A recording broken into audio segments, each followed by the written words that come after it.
Students, BA first year की economics की class में पिछली क्लास के अंतर्गत अर्थशास्त्र में व्यष्टि और समष्टि अर्थशास्त्र के महत्व, सीमाएं, आर्थिक विश्लेषण की विधियां जिसके अंतर्गत स्थैतिक विश्लेषण, तुलनात्मक स्थैतिक विश्लेषण, प्रायोगिक विश्लेषण ये सारे कर चुके हैं। आज बात करेंगे अर्थशास्त्र की प्रकृति की कि अर्थशास्त्र की प्रकृति में हम इस बात का अध्ययन करते हैं कि अर्थशास्त्र विज्ञान है अथवा कला, और दूसरी बात करेंगे अर्थशास्त्र में आदर्शात्मक विज्ञान एवं वास्तविक विज्ञान के बारे में। तो सबसे पहले आप अर्थशास्त्र की प्रकृति हेडिंग डाल लीजिए, अर्थशास्त्र की प्रकृति। प्रकृति का मतलब क्या होता है? अर्थशास्त्र की प्रकृति मतलब उसका नेचर के बारे में कि अर्थशास्त्र क्या है, इसके बारे में आप देखेंगे। इसके अंतर्गत इस बात का अध्ययन किया जाएगा कि अर्थशास्त्र विज्ञान है अथवा कला। अर्थशास्त्र जिसका अपन अध्ययन कर रहे हैं वो विज्ञान है अथवा कला, आर्ट जिसको बोलते हैं वो है। और सेकंड है वास्तविक विज्ञान एवं आदर्शात्मक विज्ञान के बारे में। वास्तविक विज्ञान एवं आदर्शात्मक विज्ञान। आदर्शात्मक विज्ञान कहने का मतलब है कि अर्थशास्त्र को विज्ञान माने या कला, या विज्ञान और कला दोनों ही माने, इसके बारे में चर्चा करेंगे। और सेकंड है आपका वास्तविक विज्ञान एवं आदर्शात्मक विज्ञान की अर्थशास्त्र वास्तविक विज्ञान है या आदर्शात्मक विज्ञान, इसके बारे में विस्तृत रूप से चर्चा की जाएगी। इसके अंतर्गत फर्स्ट वाला जो है अर्थशास्त्र विज्ञान है तो कला, इसके बारे में करेंगे। अर्थशास्त्र के अंतर्गत क्या अर्थशास्त्र को विज्ञान माना गया है या अर्थशास्त्र विज्ञान नहीं है, इसके बारे में देखते हैं। क्या अर्थशास्त्र एक विज्ञान है? जिस अर्थशास्त्र के बारे में अपन पढ़ रहे हैं, जिसके बारे में अध्ययन कर रहे हैं, तो अर्थशास्त्र को क्या विज्ञान माना गया है? विज्ञान का अर्थ क्या होता है? विज्ञान का अर्थ होता है जिसमें क्रमबद्ध रूप से, व्यवस्थित रूप से अध्ययन किया जाता है। इसमें कारण तथा परिणाम कि इसके कारण ये परिणाम हुआ है। तो विज्ञान के अंतर्गत क्या होता है? कारण और परिणामों का अध्ययन करके विभिन्न तत्वों में पारस्परिक संबंध स्थापित किए जाते हैं, उन्हें नियम या सिद्धांत कहते हैं। तो कारण और परिणाम के द्वारा जो भी संबंध स्थापित किए जाते हैं, उनके आधार पर जो भी सिद्धांत बनाए जाते हैं, वो सिद्धांत सभी विज्ञान के अंतर्गत आते हैं। तो सबसे पहले आप अर्थशास्त्र विज्ञान है अथवा कला, इसके बारे में चर्चा करते हुए हेडिंग डालिए, क्या अर्थशास्त्र एक विज्ञान है? क्या अर्थशास्त्र एक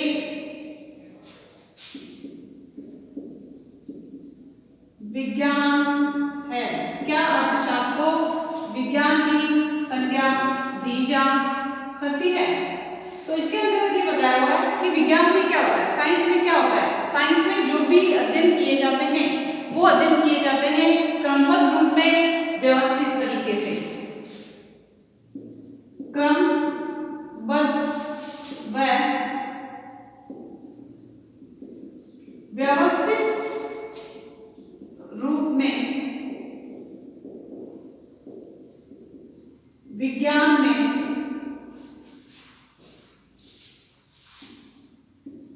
अध्ययन किया जाता है। इसके अंतर्गत क्या होते हैं?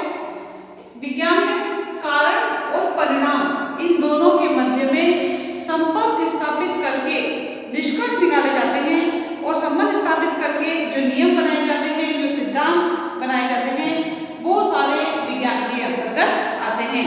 और साथ में विज्ञान में क्रमबद्ध व्यवस्थित रूप में अध्ययन के अलावा और क्या किया जाता है, उसमें प्रयोग भी किए जाते हैं।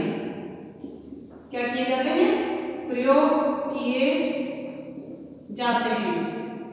इसके अंतर्गत, विज्ञान के अंतर्गत। ये विज्ञान के बारे में हम पढ़ रहे हैं। इसके बाद अर्थशास्त्र के बारे में देखेंगे। तो अर्थशास्त्र भी जो है एक विज्ञान है। अर्थशास्त्रियों के द्वारा बताया जा रहा है कि अर्थशास्त्र को भी एक विज्ञान ही माना गया है। इसमें भी विभिन्न प्रकार के नियम पाए जाते हैं। जिस प्रकार विज्ञान में सिद्धांत पाए जाते हैं, नियम पाए जाते हैं, उसी प्रकार अर्थशास्त्र में भी, अर्थशास्त्र में भी नियम, जैसे मांग का नियम, जैसे मांग का नियम, पूर्ति का नियम, पूर्ति का नियम, उत्पत्ति के नियम, उत्पत्ति के नियम, परिवर्तनशील अनुपातों के नियम, परिवर्तनशील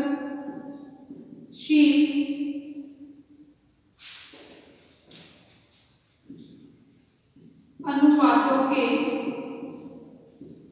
नियम, और भी बहुत सारे नियम हैं। तो अपन आगे साथ में क्या कर देते हैं, आदि कर देते हैं कि जिस प्रकार विज्ञान में नियम या सिद्धांतों का अध्ययन किया जाता है, उसी प्रकार अगर अपन अर्थशास्त्र की बात करते हैं तो अर्थशास्त्र में भी मांग का नियम, पूर्ति का नियम, उत्पत्ति के नियम, परिवर्तनशील अनुपातों के नियम, लागतों के नियम, बहुत सारे जो नियम हैं वो पढ़े जाते हैं। तो हम अर्थशास्त्र को विज्ञान की भांति अर्थशास्त्र को विज्ञान की भांति विज्ञान भी कह सकते हैं। इसके अकॉर्डिंग जिस प्रकार अन्य प्राकृतिक विज्ञानों में विभिन्न विधियों का उपयोग किया जाता है, साइंस में अलग अलग विधियों का, मेथड का उपयोग किया जाता है, उसी प्रकार अर्थशास्त्र में भी इनका उपयोग किया जाता है। किसका? विधियों का। अपन ने बहुत सारी विधियां पढ़ी है। अभी आप पिछली वाली विधि देखो, जैसे स्थैतिक विश्लेषण विधि, तुलनात्मक स्थैतिक विश्लेषण विधि, प्रायोगिक विश्लेषण विधि, ये भी तो विधियां हैं।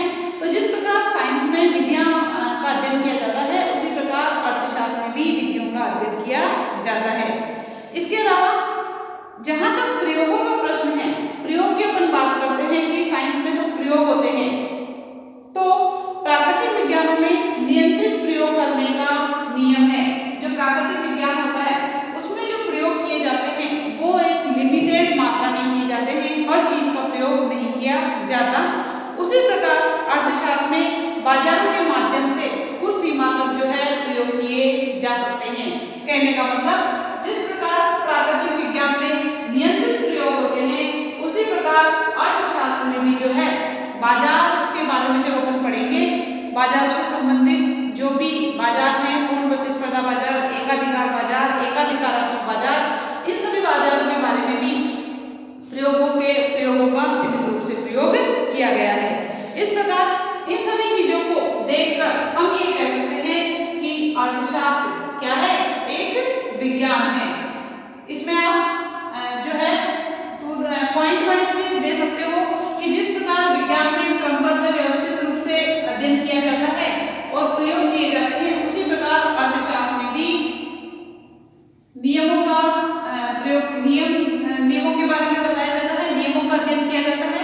इसके अंतर्गत आप मांग का नियम, पूर्ति का नियम, लागत का नियम, उत्पत्ति का नियम और भी बहुत सारे परिवर्तनशील अनुपातों के नियम, ये सारे बता सकते हो।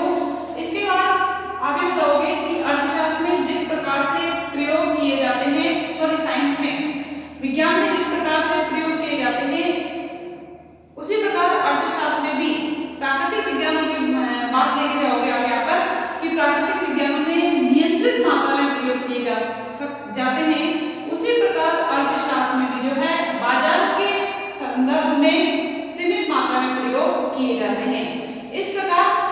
विज्ञान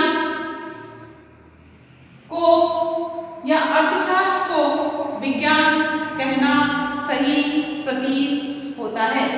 इस प्रकार इन दृष्टिकोणों से हम ये कह सकते हैं कि अर्थशास्त्र विज्ञान है। लेकिन कुछ अर्थशास्त्री जो हैं वो ये कहते हैं कि अर्थशास्त्र को विज्ञान नहीं मानते। तो वो अर्थशास्त्र को विज्ञान क्यों नहीं मानते हैं उसके बारे में, तर्कों के बारे में अध्ययन किया जाएगा। आप इसको नोट डाउन कर लीजिए, स्क्रीनशॉट ले लीजिए। नेक्स्ट हेडिंग जो होगी, अर्थशास्त्र को विज्ञान न मानने वालों का तर्क।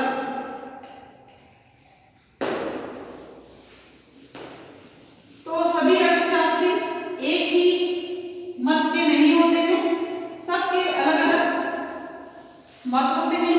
तो कुछ अर्थशास्त्री अर्थशास्त्र को विज्ञान मानते हैं, तो कुछ अर्थशास्त्री अर्थशास्त्र को विज्ञान नहीं मानते हैं। इसके संदर्भ में निम्न तर्कों का अध्ययन किया जाएगा। इसके अंदर आप हेडिंग डालिए, अर्थशास्त्र को विज्ञान न मानने वालों के तर्क।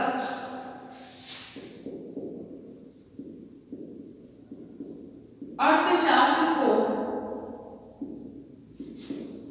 विज्ञान न मानने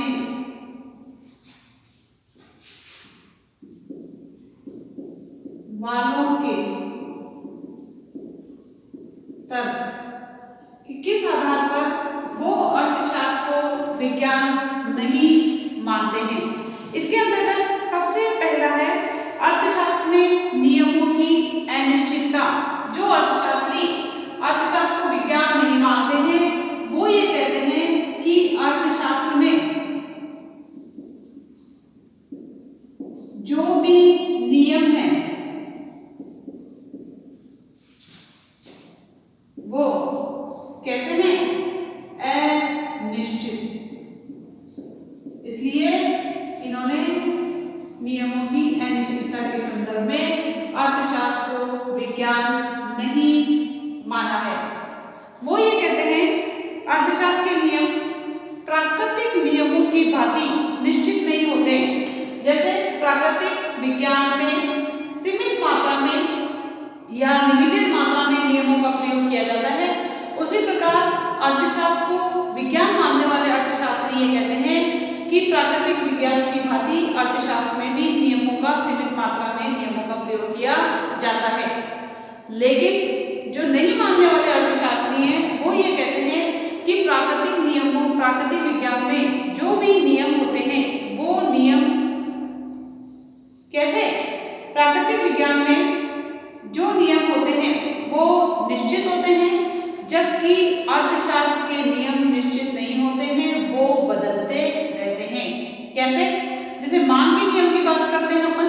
मांग के नियम में जब अन्य बातों के समान रहने पर वस्तु की कीमत में वृद्धि होगी तो वस्तु की मांग में कमी हो जाएगी, वस्तु की मांग कम हो जाएगी। लेकिन अन्य बातों के समान रहने वाले शब्द को हटा दे, कहने का मतलब उपभोक्ता की आय में परिवर्तन हो जाता है, उपभोक्ता की आय में वृद्धि हो जाती है, तो उपभोक्ता वस्तु की कीमत बढ़ने पर भी उस वस्तु की मांग ज्यादा मात्रा में करेगा। इस प्रकार मांग का नियम वहां पर असफल सिद्ध हो जाता है। तो अर्थशास्त्र के विज्ञान में मानने वाले अर्थशास्त्री कहते हैं कि प्राकृतिक विज्ञानों के नियम तो निश्चित होते हैं, जबकि अर्थशास्त्र के नियम निश्चित नहीं होते हैं।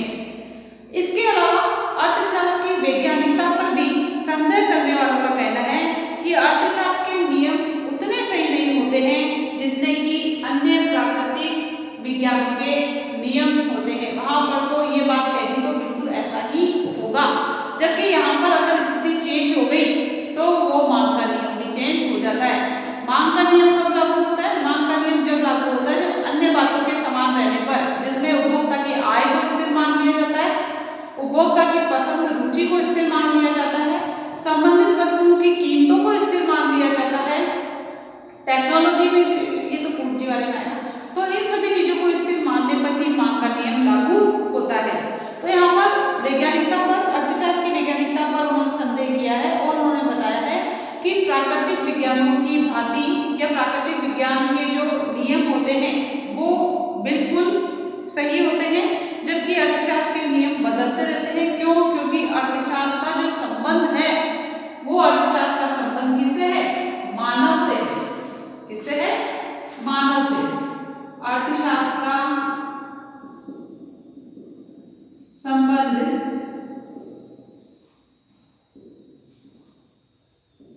मानव व्यवहार से है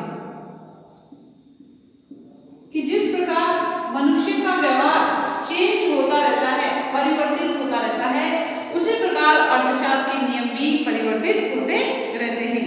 इसलिए मार्शल जैसे अर्थशास्त्री ने अर्थशास्त्र के नियमों की तुलना गुरुत्वाकर्षण के नियमों से ना करके ज्वार भाटे के नियमों से की है।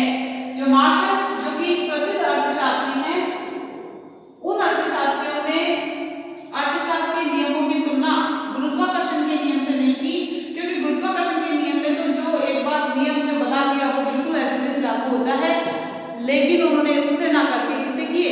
ज्वार भाटे के नियमों से उसकी तुलना की।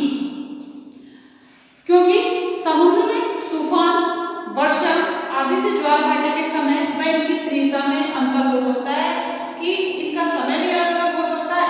कभी अगर तेज गति से तूफान आता है तो जो ज्वार भाटा है उसमें उसी प्रकार से लागू होती है चीजें, उसका कोई निश्चित नियम नहीं होता है। अर्थशास्त्र के नियमों में कम निश्चितता का कारण बताया गया है। कम निश्चितता यानी अनिश्चितता पाई जाती है, उसमें अपन सटीक बात या सही बिल्कुल बात नहीं कह सकते हैं। क्यों? क्योंकि इनका संबंध किससे होता है? मानवीय व्यवहार से, मानव व्यवहार से इनका संबंध होता है। तो जिस प्रकार मानव का स्वभाव बदलता रहता है, उसी प्रकार अर्थशास्त्र के जो नियम हैं वो भी अनिश्चित होते हैं और परिवर्तनशील होते हैं। इस आधार पर अर्थशास्त्र को विज्ञान नहीं मानने वालों ने कहा है कि अर्थशास्त्र में नियमों की अनिश्चितता होने के कारण अर्थशास्त्र को विज्ञान नहीं कहा जा सकता। सेकंड बात आती है अर्थशास्त्रियों में परस्पर मतभेद।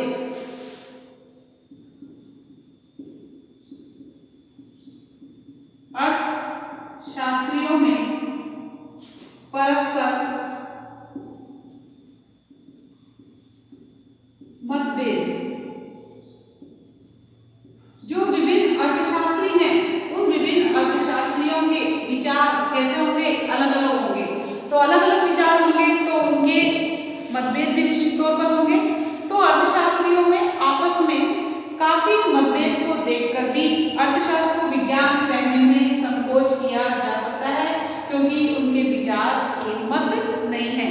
बर्नार्ड शॉ ने एक बार कहा था कि यदि दुनिया के अर्थशास्त्रियों को एक साथ बैठा दिया जाए तो किसी एक निष्कर्ष पर नहीं पहुंच सकते।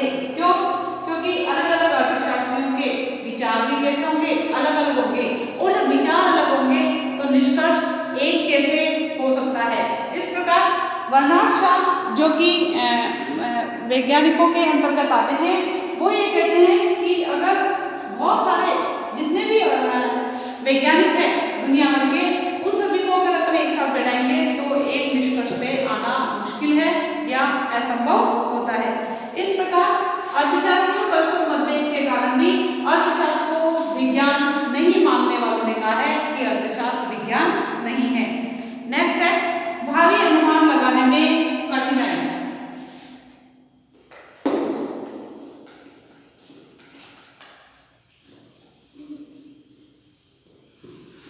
थर्ड तर्क है भावी अनुमान लगाने में कठिनाई। ये भी विज्ञान न मानने वाले अर्थशास्त्रियों के तर्कों के अंतर्गत आता है कि अर्थशास्त्र में भावी घटनाओं के बारे में अनुमान नहीं लगाए जा सकते। जिस प्रकार साइंस में भावी अनुमान लगाए जा सकते हैं, अर्थशास्त्र में वो अनुमान सही प्रकार से नहीं लगाए जा सकते हैं, और यदि कभी लगाए भी जाते हैं तो प्राय सही नहीं निकलते। अगर कभी अनुमान लगा दिए जाते हैं तो वो अनुमान सही नहीं निकलते। अर्थशास्त्र को विज्ञान का दर्जा इसलिए नहीं दिया जा सकता। जैसे मैं आपको एक एग्जांपल देके बताती हूँ कि साइंस में निश्चित है कि सर्दी आएगी, सर्दी के बाद जो है आपके जो है सर्दी के बाद क्या आएगी, सर्दी के बाद गर्मी आ जाएगी, गर्मी के बाद बारिश आ जाएगी। ये ऋतुओं से संबंधित जो चीज है वो प्रैक्टिकल है। पौधा उग रहा है फिर वो बड़ा होगा, बड़ा होने के बाद जो है उसके पत्ते पीले होंगे, पीले होने के बाद वो झड़ जाएंगे, फिर नए पत्ते आएंगे। ये साइंस है, इसको आप चेंज नहीं कर सकते हो, ये बिल्कुल सिस्टम से ऐसे ही चलेगा। इसके अलावा जो है साइंस अगर अर्थशास्त्र की बात करते हैं, कोई वस्तु है उसकी कीमत लगातार बढ़ रही है, तो आगे अनुमान क्या लगेगा, और बढ़ेगी। लेकिन जरूरी तो नहीं है बढ़ेगी, वस्तु की कीमत बढ़ने की जगह क्या हो सकती है, घट सकती है। इस प्रकार भावी अनुमान अर्थशास्त्र में नहीं लगाया जा सकता।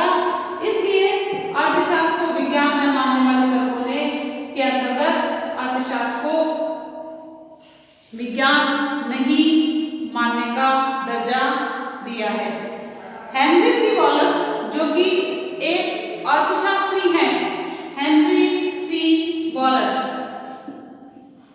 हेनरी सी वॉलस, इन्होंने अर्थशास्त्र को विज्ञान न मानने के अंतर्गत अर्थशास्त्र के बारे में इन्होंने ये बताया कि हालांकि अर्थशास्त्र पूरी तरह से विज्ञान नहीं है, लेकिन एक कम निश्चित विज्ञान इसको कहा जा सकता है, जिसमें निश्चितता का अभाव पाया जाता है। इन सभी विवेचनों से, ये सारे अर्थशास्त्र को विज्ञान में मानने वाले तत्वों के आधार पर, इन सभी विवेचनों के आधार से या निष्कर्ष से ये उपयुक्त निष्कर्ष निकल के आता है कि हमें अर्थशास्त्र को विज्ञान स्वीकार करने में कोई कठिनाई नहीं होनी चाहिए। क्यों? क्योंकि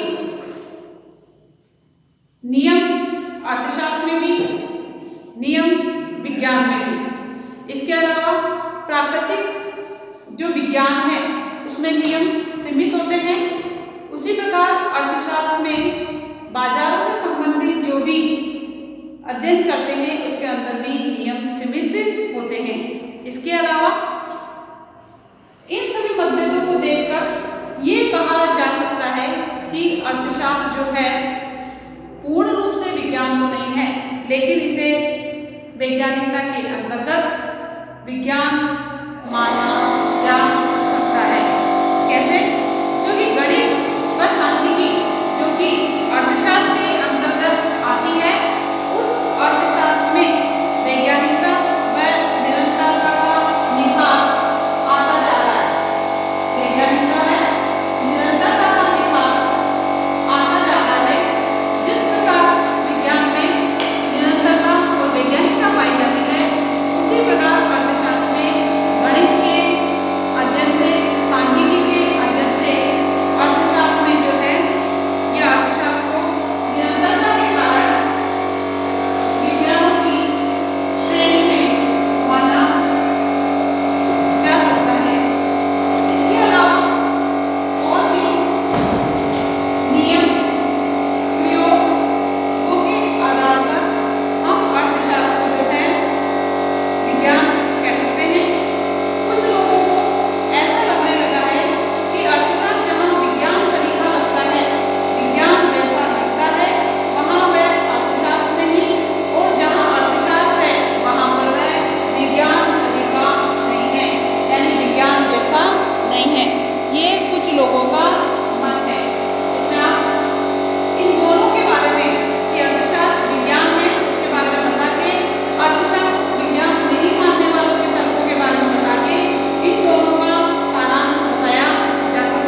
जाते हैं। साथ में गणित के बढ़ते हुए प्रयोग कि अर्थशास्त्र में गणित के बढ़ते हुए प्रयोग के कारण यह विज्ञान दिनों दिन अधिक प्रगति करता जा रहा है। इस प्रकार नियमों को देखते हुए, सिद्धांतों को देखते हुए, प्रयोग को देखते हुए प्राकृतिक विज्ञानों की भांति सीमित मात्रा में प्रयोग किए जाते हैं।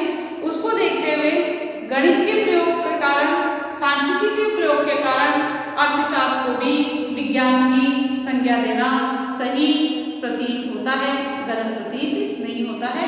इन सारी चीजों से ये बात स्पष्ट हो जाती है।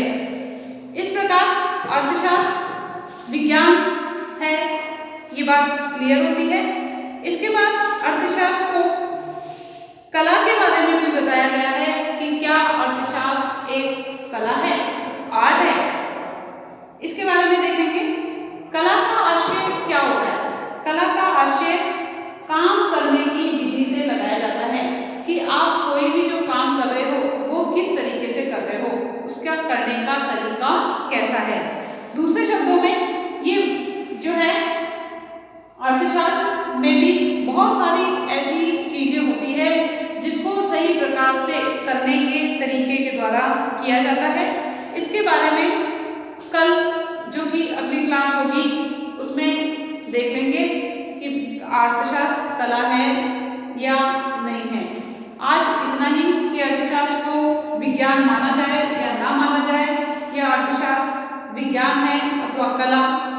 कल कला का जब अपन करेंगे तो आपको ये चीज़ पूरी क्लियर हो जाएगी कि ये कला है या विज्ञान है, या विज्ञान और कला दोनों ही हैं। Thank you.